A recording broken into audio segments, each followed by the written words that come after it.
Okay mga bata, huwag masyadong mag-iinit lagi ha. Huwag laging maglalaro sa initan. At ngayon ay sobrang init na ng panahon. Gawa ng summer na.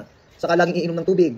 Magbabaon kayo ng ekstrang damit lagi ha, pamalit. Pag kayo napawisan sa paglalaro, meron kayong pamalit. Saka panyo, payong. Dad, bakit parang ang bait mo po ngayon maghapon? Hindi po kayo nagalit, hindi po kayo nagsungit. Yan. No? Bakit ang bait ko maghapon? Siyempre mabait ako sa bata kapag mabait din sa akin. Flashback. Ano ka mo? Wala bigay po ni Mama. Wala pa bigay ni mama mo? Okay, salamat. Oh my